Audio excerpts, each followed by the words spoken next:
वहां बैठे सभी लोगों के हलक सूख गए और सबके सब हैरान होकर एक दूसरे का मुंह ताकने लगे। शायद उन्हें अंदाजा नहीं था कि मैं इतनी साफगोई के साथ अपनी उस दीवानगी का इजहार करूंगा। बायनिंग भी पूरी तरह सुन्न पड़ गई थी। उसकी आंखों में एक गहरी हैरानी थी, लेकिन बाकी लोगों और उसमें एक बड़ा फर्क था। बाकी लोग मेरी उस पागलपन भरी बात को सुनकर घबरा गए थे, जबकि उसके चेहरे से वो हैरानी धीरे धीरे गायब हो रही थी और उसकी जगह एक ऐसी खुशी और उमंग ले रही थी जिसे वो चाहकर भी नहीं छुपा पा रही थी। उसकी सांसें तेज हो चुकी थीं। शेन शीशी जो पास ही सोफे पर बैठी थी अब अपने आप को और नहीं रोक पाई। उसके कंधे हंसी को रोकने की कोशिश में हल्के हल्के कांप रहे थे और वो बिना आवाज के अपनी हंसी दबाने में लगी थी। उसने छुपकर मुझे एक थम्स अप हिम्मत बनाए रखने का इशारा दिया। कुछ सेकंड्स तक तो बाय निंग बस अपनी ही दुनिया में खोई रही और फिर अचानक जैसे उसे होश आया, उसने बड़ी तेजी से अपने हाथ की घड़ी की तरफ देखा और हड़बड़ाहट में झटके से वो चीज उठाई जो उसके पास ही रखी थी। उसने हड़बड़ाहट में पास में रखा अपना कोट उठाया, झटके से खड़ी हुई और मेरे पास आकर अपनी नजरों से मुझे तुरंत वहां से निकल चलने का इशारा करने लगी। उसकी जुबान पर अब भी वही पुराना अड़ियलपन था। चलो अब यहां से निकलो। मैं तो अभी-अभी वहां पहुंचा था और मैं उसके साथ कुछ पल और बिताना चाहता था। इसलिए मैंने जानबूझकर बात को बढ़ाते हुए कहा, "अरे! इतनी क्या जल्दी है? थोड़ी देर और बैठते हैं ना, देखो सब लोग कितनी मौज-मस्ती कर रहे हैं।" ये सुनते ही बाय निंग ने एक ठंडी सांस ली और मुझे कड़क नजरों से घूरते हुए अपने उसी नखरेबाज और शक्की अंदाज में बोली, "तुम मेरे साथ ये जाल बिछाने, DOUG5 की कोशिश बिल्कुल मत करो। रात के 10 बजने में सिर्फ 20 मिनट बचे हैं और यहां से घर पहुंचने में पूरे 18 मिनट लगते हैं। मुझे अच्छे से पता है कि अगर जरा सी भी देर हुई तो तुम घर जाकर मेरे साथ क्या हश्र करोगे।" उसका ये ड्रामा देखकर मैं मन ही मन बुरी तरह हंस पड़ा, पर साथ ही मुझे हल्का सा गुस्सा भी आया। अब जाकर मुझे पूरा माजरा समझ में आया था कि इन पिछले 2 सालों में बाहर दुनिया और दोस्तों के बीच मेरे ज़ालिम और तानाशाह होने की जितनी भी अफ़वाहें उड़ी थीं, वो सब किसी और ने नहीं बल्कि इसी लड़की ने खुद फैलाई थी। और इस सब के पीछे उसकी सिर्फ़ एक ही बचकानी ज़िद थी, अपनी सहेलियों के सामने यह दिखावा करना कि मैं उसकी कितनी परवाह करता हूँ और उसे खोने से कितना डरता हूँ। मैंने बेबसी में अपना सिर हिलाया और बिना कुछ कहे चुपचाप खड़ा हो गया। हम दोनों ने वहाँ मौजूद सभी दोस्तों को बाय कहा और केबिन से बाहर निकल आए। बाय निंग आगे-आगे चल रही थी और उसकी चाल देखकर कोई भी कह सकता था कि वह बहुत जल्दी में है। लेकिन मैं उसकी उस दिखावे की हड़बड़ाहट को साफ पकड़ पा रहा था। वह जानबूझकर अपने कदम धीरे-धीरे बढ़ा रही थी, मानो अनजाने में ही सही पर वह मेरे उसके साथ आने का इंतज़ार कर रही हो। उसे इस तरह चलते देख अचानक मेरे दिल में उसे थोड़ा और सताने और मज़े लेने का ख़्याल आया। मैंने अपनी रफ़्तार बढ़ाई, तेज़ी से 2 कदम आगे बढ़कर उसके बिल्कुल करीब पहुँचा और उसके कान के पास हल्के से फुसफुसाया। मेरी आवाज़ में साफ एक शरारत और मज़ाक का अंदाज़ था। "अच्छा सुनो, रास्ते पर चलते वक़्त तुम्हारा इस तरह रुक-रुक कर मेरा इंतज़ार करना, क्या यह भी मैंने ही तुम पर ज़बरदस्ती थोपा है? सच बताना।" मेरी यह बात सुनते ही बाइनिंग का पूरा शरीर एक पल के लिए मानो वहीं थम गया। वह बुरी तरह सकपका गई, क्योंकि इस बार मैंने सीधे उसके दिल की चोरी पकड़ ली थी। अपनी चोरी पकड़े जाने पर वह बुरी तरह झल्ला उठी और उसने गुस्से में अपनी बड़ी-बड़ी आंखों से मुझे घूर कर देखा। उसने मुँह से तो एक लफ्ज़ भी नहीं निकाला, पर पैर पटकते हुए अपनी रफ्तार इतनी तेज़ कर दी मानो वहाँ से भाग जाना चाहती हो। इस वक़्त उसके कान के पीछे का हिस्सा शर्म और गुस्से के मारे बिल्कुल टमाटर की तरह लाल हो चुका था। मैं वहीं खड़ा-खड़ा उसके उस गुस्से से लाल-पीले होते बैक प्रोफ़ाइल, पीठ को देखता रहा और मेरे होठों पर खिंची वह मुस्कान अब एक गहरी हँसी में बदल गई।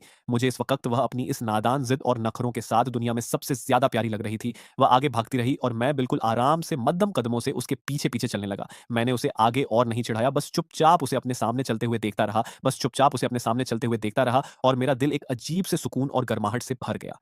लेकिन जैसे ही मैं अपनी रफ्तार बढ़ाकर बाएं निंग के बिल्कुल करीब पहुंचने वाला था, तभी उस रेस्टोरेंट के एग्जिट गेट के पास मुझे एक ऐसा चेहरा दिखाई दिया जिसकी मुझे दूर-दूर तक उम्मीद नहीं थी। वहाँ एक बिन बुलाया मेहमान खड़ा था। उस चेहरे को मैं बहुत अच्छे से पहचानता था। वो लियो रुयान थी। एक वक़्त था जब वो पागलों की तरह मेरे पीछे पड़ी थी, पर मैंने बहुत ही साफ लफ्ज़ों में उसे दुत्कार दिया था। बाद में जब उसे इस बात की भनक लगी कि मैं बाय निंग से मोहब्बत करता हूँ, तो उसने जलन के मारे कई बार बाय निंग को परेशान करने की कोशिश की थी और उसे सरेआम ज़लील भी किया था। मैंने सपने में भी नहीं सोचा था कि आज वो यहाँ इस तरह अचानक सामने आ जाएगी। मुझे नहीं पता था कि इस वक़्त लियो रुयान और बाय निंग के बीच क्या बात चल रही थी, पर दोनों के तेवर देखकर साफ लग रहा था कि मामला बेहद गंभीर है। दोनों के चेहरे गुस्से से तमतमाए हुए थे और वहाँ की हवा में मानो बारूद खुला हुआ था। मैं बिना एक पल गँवाए तेज़ी से उनकी तरफ बढ़ा और जैसे ही मैं उनके करीब पहुँचा, मेरे कानों में लियो रुयान की वो कड़वी आवाज़ पड़ी। वो बाय निंग की तरफ उँगली उठा-उठाकर बेहद घटिया और ओछी बातें कह रही थी। उसकी आवाज़ में साफ एक नफ़रत और हिकारत थी। वो चीख कर कह रही थी, "बाय निंग, तुम्हारी औकात ही क्या है? तुम तो बस दूसरों के टुकड़ों पर पलने वाली एक एहसान फरामोश औरत हो। तुम तो बस दूसरों के टुकड़ों पर पलने वाली एक एहसान फरामोश औरत हो। महज़ इस खूबसूरत चेहरे के दम पर फांग परिवार की बहू बनकर बैठ गई हो और दिन-रात फांग युआन के पैसों पर ऐश कर रही हो। पर याद रखना, जिस दिन उसका मन तुमसे भर गया ना, वो तुम्हें दूध में से मक्खी की तरह निकाल फेंकेगा।" मैं चुपचाप पीछे खड़ा यह सब सुन रहा था। मुझे लगा था कि ल्यू रोयान की यह कड़वी और जहरीली बात सुनकर बाय निंग आग बबूला हो जाएगी, गुस्से में उस पर चिल्ला उठेगी। पर भाई, जो आगे हुआ उसने तो मेरे होश ही उड़ा दिए। बाय निंग ने जैसे ही ये बातें सुनी, उसके चेहरे पर गुस्से का एक कतरा तक नहीं आया।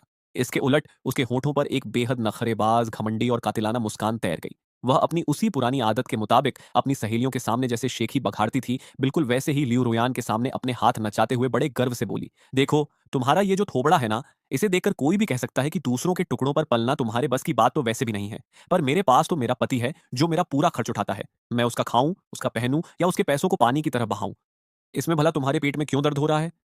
उस वक़्त उसका वो अंदाज़ ऐसा था कि अगर उसके पीछे कोई दुम, पूँछ होती, तो वो यकीनन आसमान छू रही होती। उसकी आँखों की गहराई में उसकी आँखों की गहराई में वो घमंड और जीत की खुशी इस कदर साफ थी कि छुपाए नहीं छुप रही थी। लियू रोयान उसकी इस बात पर ऐसी बोलती बंद हुई कि उसके मुँह से एक लफ्ज़ नहीं निकला। उसका चेहरा कभी गुस्से से लाल, तो कभी शर्म से पीला पड़ रहा था, वो बस अंदर ही अंदर सुलग कर रह गई। जब लियू रोयान ने देखा कि बाएँ निंग पर उसकी किसी बात का कोई असर नहीं हो रहा है, तो उसने तुरंत अपना पासा पलटा। उसने झटके से अपनी गर्दन घुमाई और उसकी झरीली नज़रें सीधे मुझ पर आकर टिक गईं। उसकी आँखों में एक अजीब-सी तड़प और चालाकी थी। अब वो मुझे मोहरा बनाकर हम दोनों के बीच आग लगाने की कोशिश करने लगी। वो बड़े ही हमदर्द बनने का नाटक करते हुए मुझसे बोली, फांग युआन, तुम अब भी अंधे बने हुए हो, बेहतर होगा कि तुम इस औरत की पूरी कुंडली निकलवाओ। आज के समय में कौन नहीं जानता कि इनका बाय परिवार किस मुकाम पर पहुंच चुका है। वो बिजनेस में इस कदर आगे बढ़ चुके हैं कि अब तुम्हारे फांग परिवार को भी पीछे छोड़ने वाले हैं। तुम इतने सीधे मत बनो कि कोई तुम्हें अपना एटीएम ब्लड बैंक बनाकर इस्तेमाल करता रहे और तुम एक आस्तीन के सांप को पालते रहो जिसका तुम्हें अंदाजा तक नहीं है।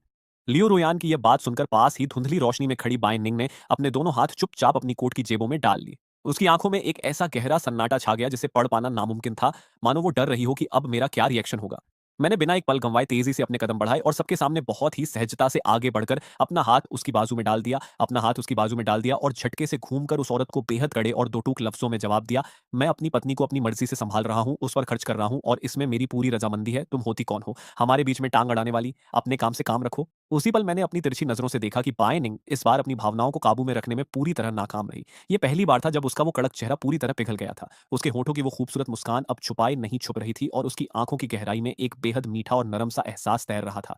मैंने उसका हाथ थाम लिया और सीधे बाहर की तरफ चल पड़ा। उसने इस बार जरा सा भी विरोध नहीं किया। वो बिल्कुल एक शांत और भोली बच्ची की तरह मेरे पीछे पीछे खींची चली आई। उसका यह रूप इतना सीधा था कि मुझे यकीन ही नहीं हो रहा था।